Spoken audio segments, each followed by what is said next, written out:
Hello, blessings. Welcome to my channel, and I'm glad that you're here for this video. In my last two videos, I talked about my journey and some insights that I've had through stress management, tension relief, and anxiety management. Today, I'd like to talk about specifically anxiety management in relation to your self esteem, insecurity, and how others think of you, and not giving a damn.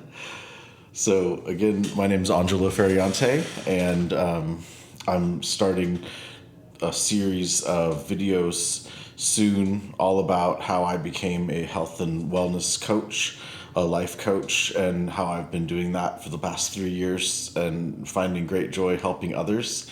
And so this is kind of one of the videos kind of in that series. It's a side video per se. And I'm going to be releasing more of these every other day or weekly at least. And so thanks again for joining me, and I hope that you're following along. If you didn't catch the last two, they go into tension release, like I said, that we hold in our body all around. And I had an awareness that that I have been holding a lot of tension from stress in my body. So I just have been trying to release it, and then in my other video, I talked about how it's okay to heal now, and that we were never meant to suffer this much. And my main point in that video was that we were born a pure, innocent being, and yes, life is hard, and there's a lot of challenges and struggles, but we can always shift our perspective in any moment to be able to be on a path toward healing and being able to use wisdom and insight to navigate us through the rough patches in life, and how we should be able to forgive ourselves and the world and other people, and just be with ourselves in grace, and give ourselves a hug, and use self-love, and just meditative practices and self-affirming mantras, to affirmations, to realize that you are a pure and beautiful being, and no matter what hardship or suffering you're going through, or have been going through, the awareness that I had was telling me that you were never meant to suffer this much. And even though life is hard, and there is suffering, like I said, it's the perspectives that we have that really shifts how we perceive pain, emotional pain or physical pain. So sometimes we make things worse by overanalyzing and overthinking, thus causing the tension in our bodies that I've been talking about. But let me get back on topic for today's video. Today, I wanted to talk about some of the pivotal moments in my journey with dealing and navigating with anxiety in my life, that helped lead me to the place where I could feel more confident, more whole, more grounded, and more capable of handling any situation that is thrown at me. I've been, with having panic attacks my whole life, able to manage a juice and smoothie bar at 3 different locations for 2.5 years. I was able to bartend and manage the bar at a hotel, a 5-star hotel, and deal with the public. I've always dealt with the public in the hospitality industry in my 20s. I was able to Uber and drive people all around Seattle and Tacoma and North Seattle area for 3 years. And that was very exhilarating and very awesome and rewarding. And I got to meet so many wonderful people doing that.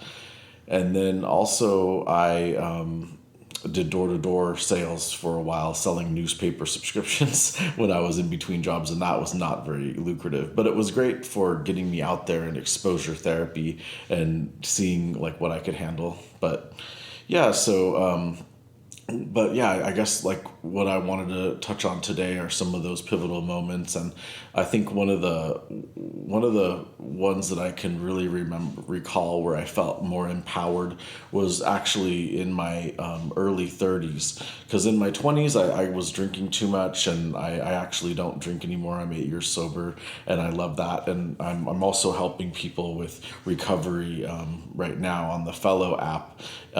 So if you can find me there, if you're dealing with any substance abuse or relationship issues, I'm there to help as a peer-to-peer support specialist, and I'm like a guide, like a life coach there, and it's kind of like a sponsor, and but anyway, and you can also book with me if you are interested. But yeah, so I had to quit all that and stop self-medicating. And then in my early 30s, I was working on a food truck. It was a gluten-free food truck, and it was a very empowering job because it required a lot of physical labor, getting up at like 6 a.m. to get on the bus to be to this storage unit where we have the van, and it was just a lot of work. Loading up the van with all the food and packing it up with all the things for the to-go utensils and plates and sauces and everything that you could think of like a mobile restaurant. And so I remember really feeling like, even though I hadn't really stopped drinking back then, I was still feeling more like, okay, this is a job that I chose because it was healthy. They were serving healthy food, and like quinoa and like gluten-free vegan stuff, but also with meat, paleo.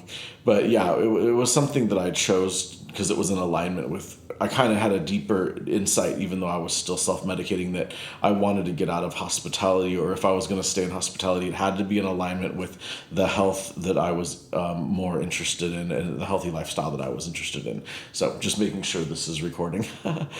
I'm going to dub this over. But yeah, so I was working on the food cart, and I just started having this feeling coming over me that I really didn't care what people thought about me. And it was the first time that I really started feeling like I don't care what people think about me.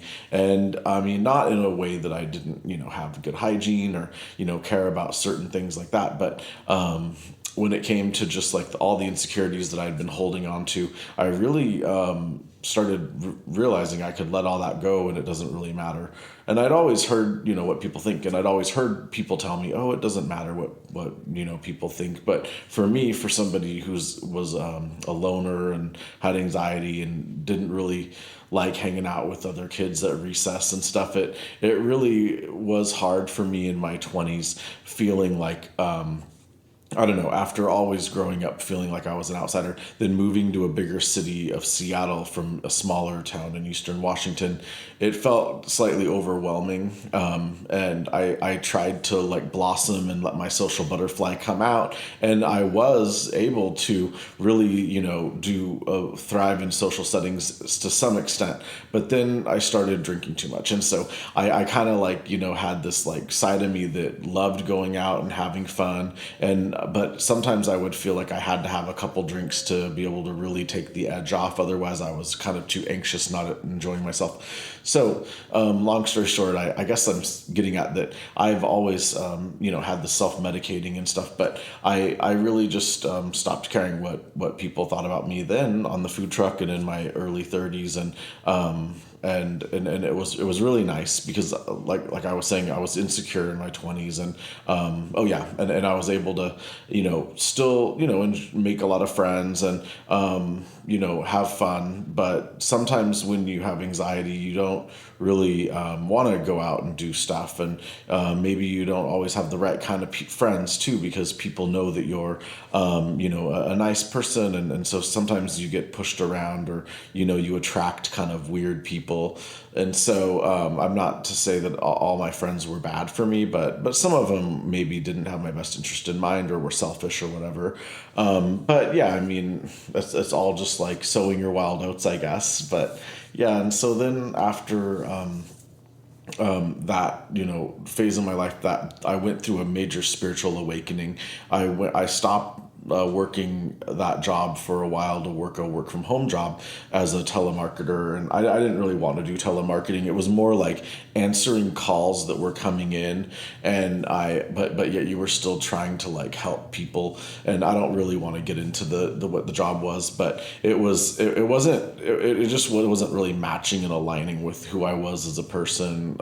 And so I just I didn't. They lied to me when I got hired on, telling me that it was going to be taking calls, but really it was an auto dialer calling people and trying to get them to talk to me. And anyway, I did it for 3 months just so that I could work from home, and then I found a great job working at the juice and smoothie bar, and that was really wonderful. And in that time, I had been actually off work for a while before I found that work from home job. So I had like a nice 6 months to just really do a lot of research and a lot of healing. And I'd been corresponding with a second cousin who was like making soaps in the Bahamas and was like adopting dogs. And she was this beautiful angel that I had never really talked to or known, that was one of my relatives on my dad's side. And she really helped mentor and motivate me to feel more empowered. And then I came across the You Can Heal Your Life book series, video series on YouTube by Louise Hay.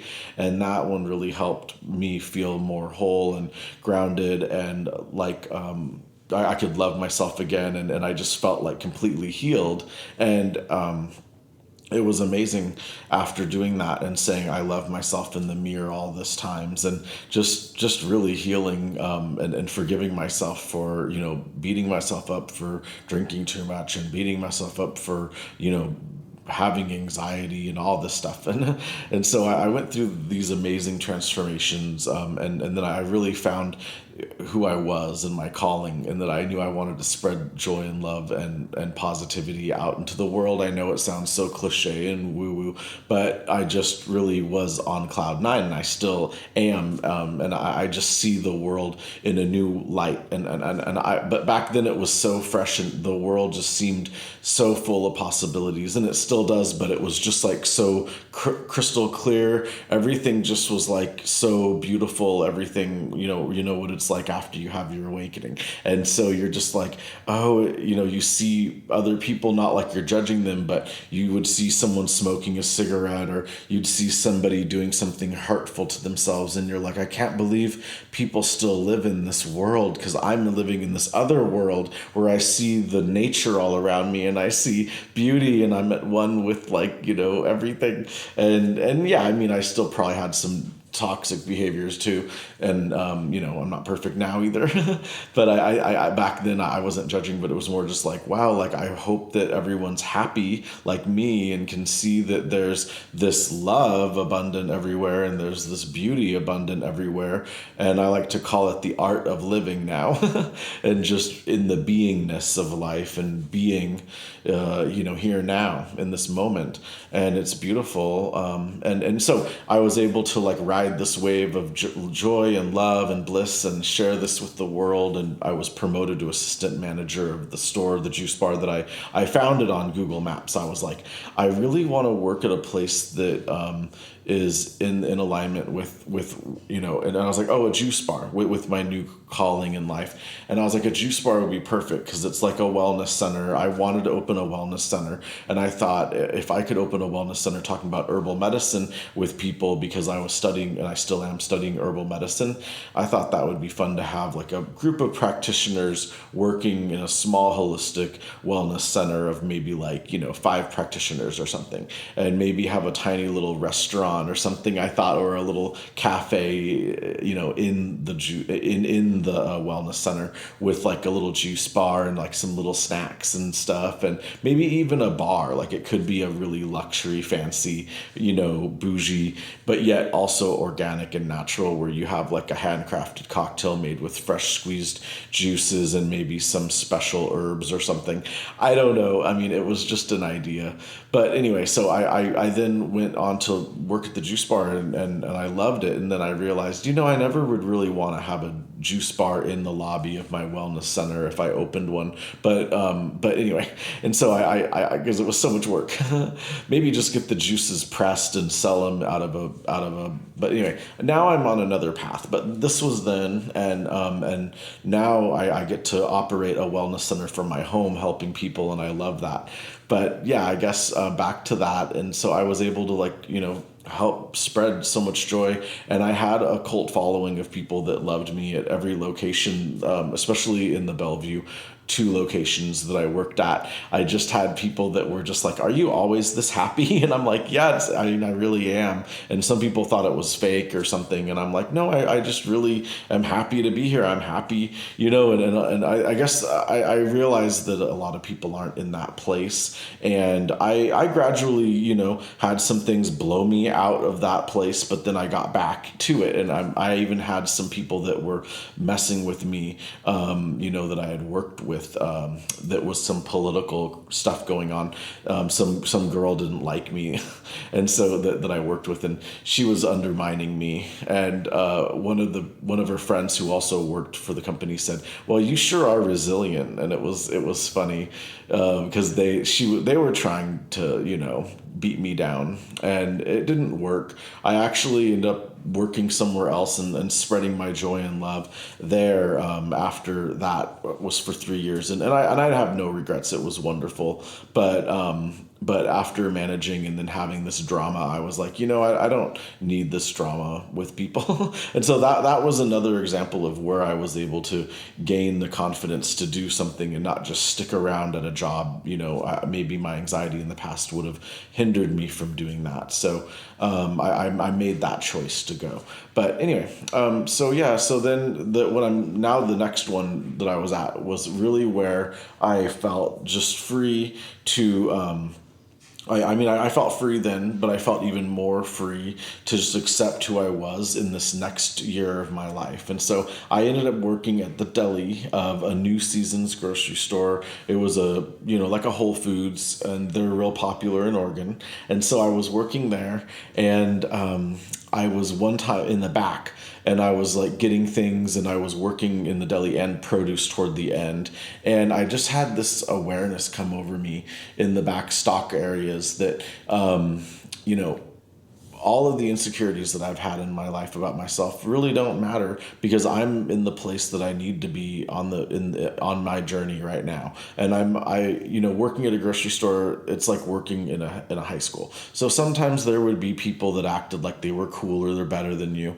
And I would have to remind myself, just because they don't have anxiety like me, or they're more confident or more whatever, or a manager here and I'm not, it doesn't matter. I don't have to feel inferior, or that I'm not as successful, or that I'm not, on the path that I need to be on. And I was catching myself, and I was observing, like I was mentioning in my last video, that you want to observe yourself and see that you are not the negative self-chatter. And so once I was doing that, and I realized, I'm not this negative self-chatter. I am actually perfect and whole and complete, and I'm on the right path. I'm in the right path on my journey now.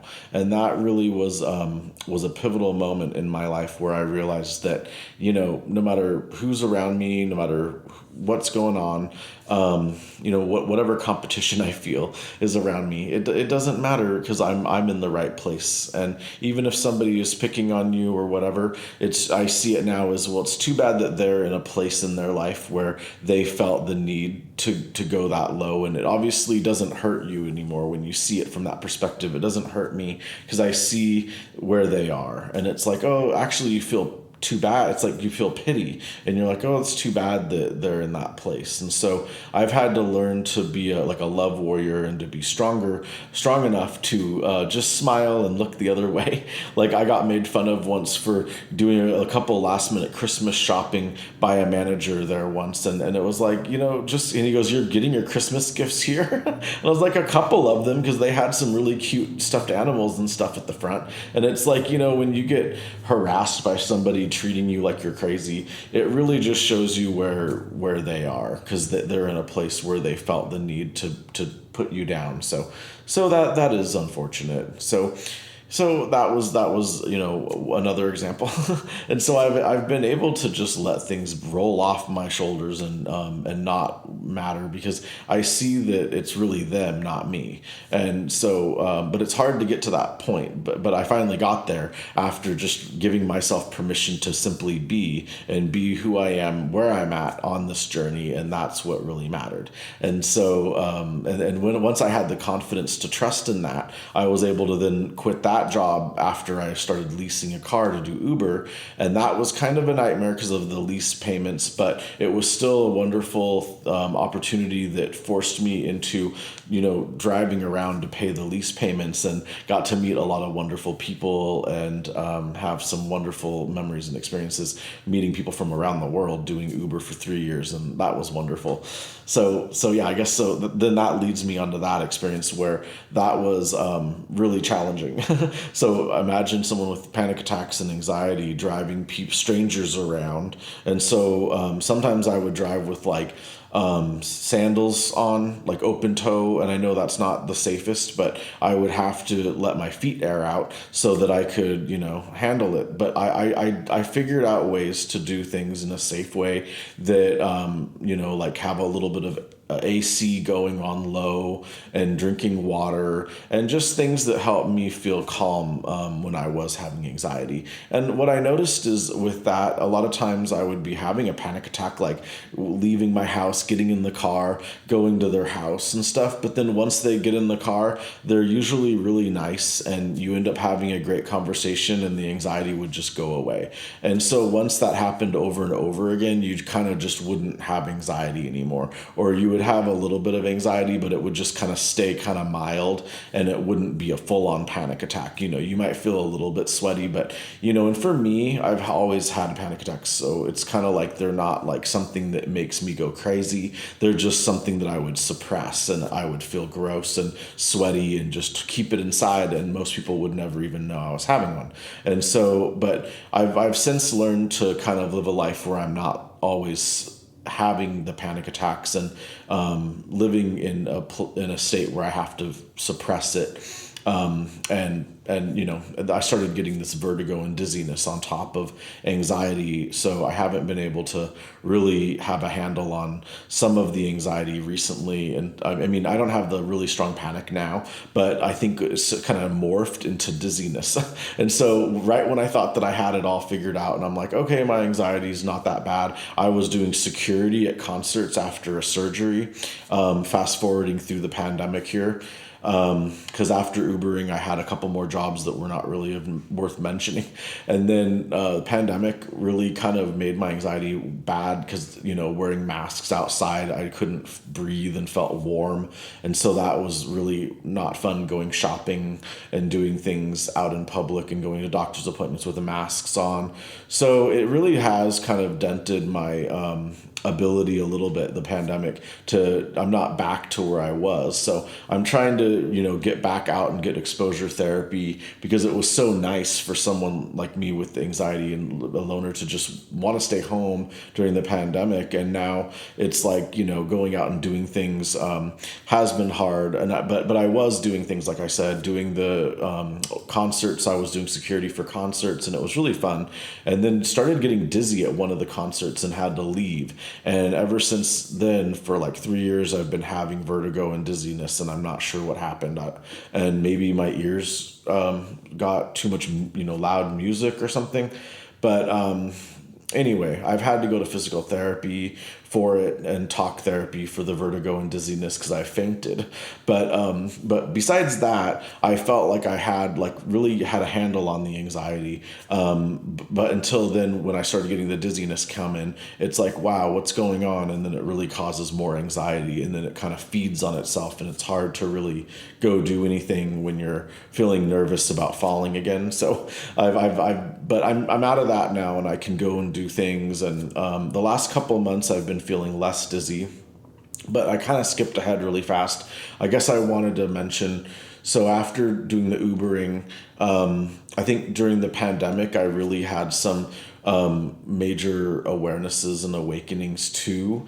One of which was that it's okay to surrender and accept that there's an event or something coming up, like a family event or something that you don't really want to go to say no, or to say yes, it's okay to go, I would love to go, but don't beat yourself up over, I mean, whatever you decide. And also don't worry yourself to death, because I would kind of worry myself because I was having hernia pain and I had to go get a surgery and all this. And before the surgery, I was afraid to go to events and do things. And then after the surgery, I was too, because I was in pain. But what I've realized is that, you're the only one that can make these decisions, these choices for your health and for your well-being, and you know best. And so you should never force yourself, but you can also, what I meant to say is surrender and accept the beautiful joy of being able to get together with people instead of thinking, oh, it's going to be bad, and dreading it. So I learned from reading Sadhguru's book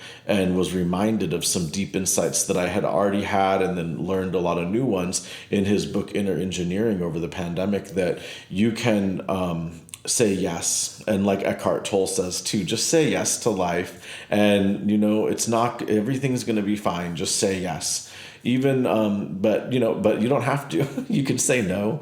You can say, what, this isn't going to work for me.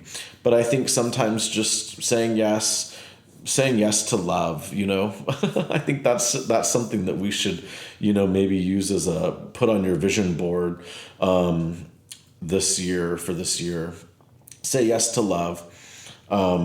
Say no to things that don't feel right, and know that you have the power to choose anything that you want in any moment, to change your life in any direction you want, and to have the perspective to see your life from any perspective that you want, like I said, so you can get onto a path of more healing, rather than dwelling in the past or worrying about the future too much.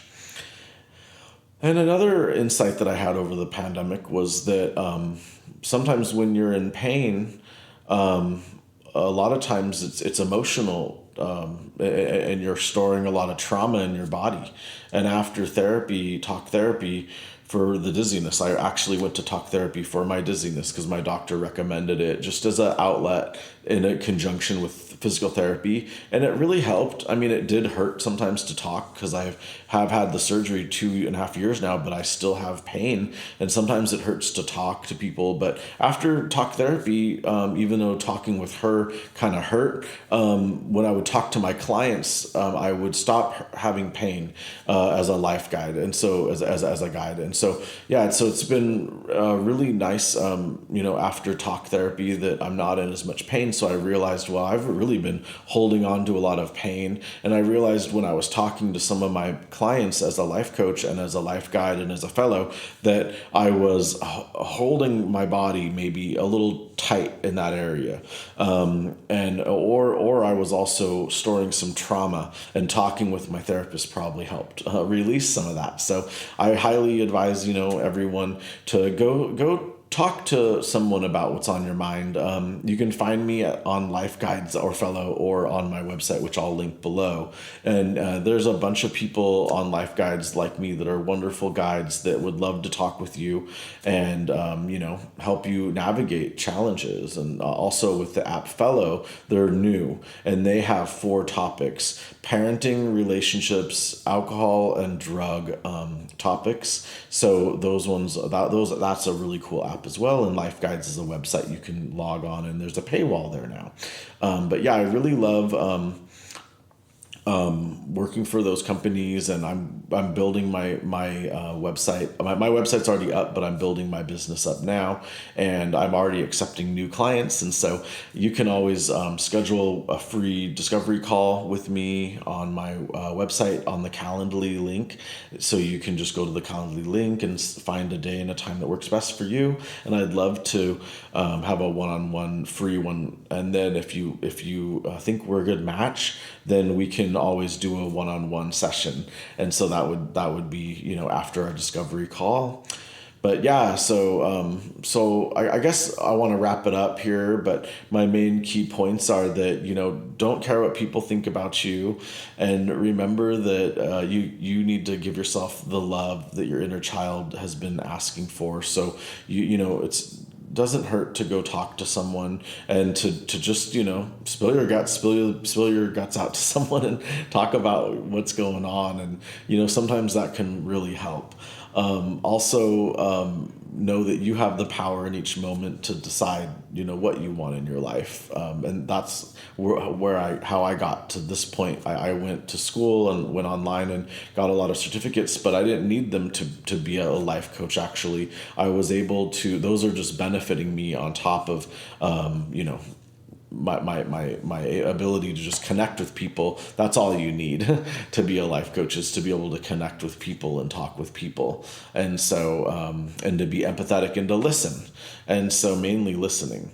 And so I've learned these skills over the past 3 years. I've already had, but fine tuning and learning a little bit more how to be quiet and listen is something that I'm learning too. And so I've been able to do that, and I've had a lot of clients over the years with great testimonials, and it's been a wonderful blessing. And so what I've learned, I guess the takeaway here is that anxiety does not have to limit you or hinder you or define your life in any way whatsoever. It should actually be like a hidden superpower, because in a sense, having anxiety makes you more sensitive to others and more empathetic to others and more aware of your surroundings and what other people are thinking, feeling, and doing.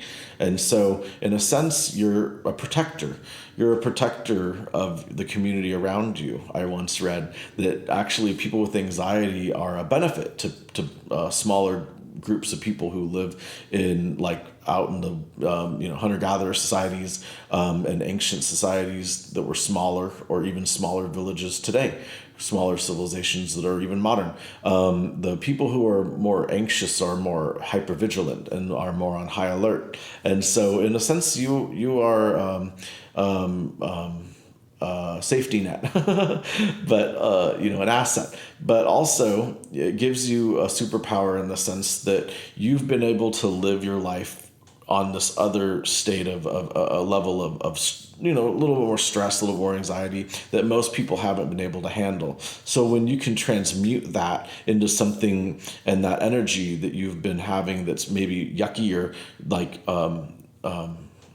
tension, you can transmute that tension and that yucky energy and that high strung energy that doesn't feel well into something really powerful and magical and healing and beneficial to the world. And so once you learn how to master yourself, slowly but surely, you'll be able to bring your energies into alignment with who you are and your core values now. And that's one of the main takeaways that I wanted to leave with you guys. So thank you all for joining me again on this video, and there will be many more, don't worry. But please comment down below if you have overcome anxiety in some way or another and are still dealing with it like me, but have overcome many hurdles and are in a different place with their anxiety and feel more at home in their bodies.